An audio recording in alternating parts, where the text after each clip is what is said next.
À quoi sert le carême? On pourrait se demander si c'est pour faire un régime qu'on fait le carême, ça risque de ne pas être très efficace, vu les semaines passées et Noël qui n'est pas si loin, sans oublier les galettes des rois, et vu ce que Pâques nous réserve comme quantité d'œufs en chocolat. C'est pas 40 jours qu'il faudrait faire, c'est 40 semaines. À quoi ça sert alors de faire un carême? Jésus nous dit que nous devons nous cacher et que cela ne doit pas apparaître autour de nous. Alors c'est vrai, les hypocrites, on sait bien les reconnaître, ceux qui paraissent et qui à l'intérieur ne font rien. Pourtant, si ce jeûne ne doit pas du tout se voir, eh bien, on a l'impression qu'il ne sert pas à grand-chose. Par exemple, l'aumône.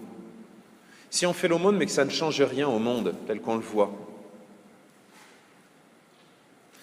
Dieu ne nous demande pas de ne rien changer, au contraire, mais il nous demande de savoir ne pas en retirer une vaine gloire. Mais alors à quoi ça sert? Pourquoi cette obsession du secret? Quand vous jeûnez, que cela ne se voit pas, parfumez-vous la tête. Quand vous priez, mettez-vous au plus secret de votre maison. Est-ce que c'est ça le but?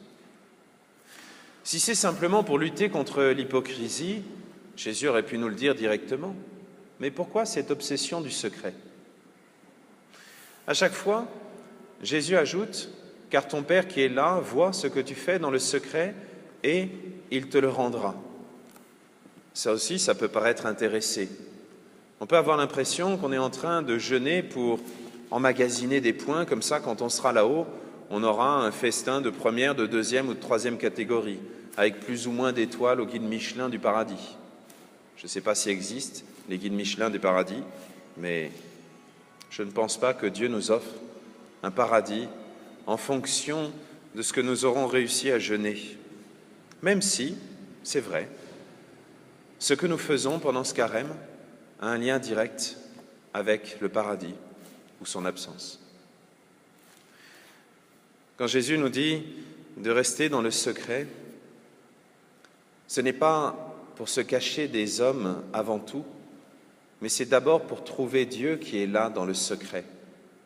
Parce que Dieu est là au plus secret de notre cœur en permanence.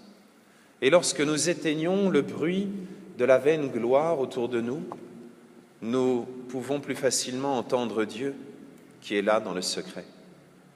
Lorsque nous faisons taire le cri de ceux qui souffrent, le cri des pauvres qui montent vers Dieu, alors, dans un deuxième temps, nous pouvons entendre Dieu qui est là dans le secret de notre cœur.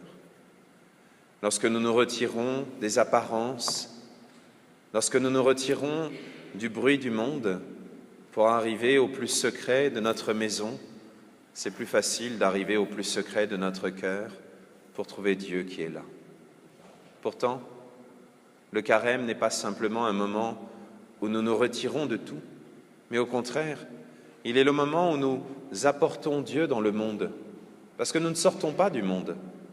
Non, nous restons dans le monde et nous allons chercher Dieu pour l'emmener au contact le plus direct de ceux qui ont faim, de ceux qui ont soif, de ceux qui sont malades en prison ou étrangers.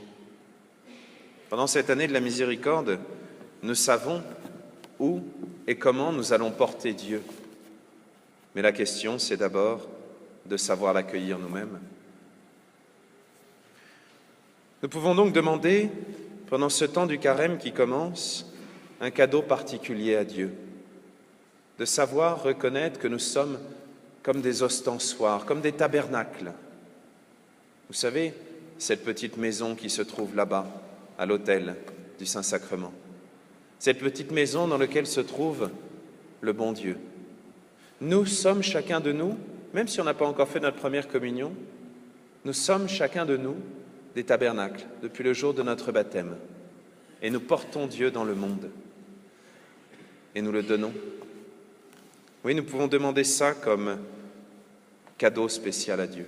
Non pas pour nous enorgueillir et pour nous faire installer un joli canapé bien brillant, bien comme il faut, non, mais au moins pour savoir retrouver la clé, pour l'offrir au monde. Et cette clé, eh bien, elle est là, dans le secret.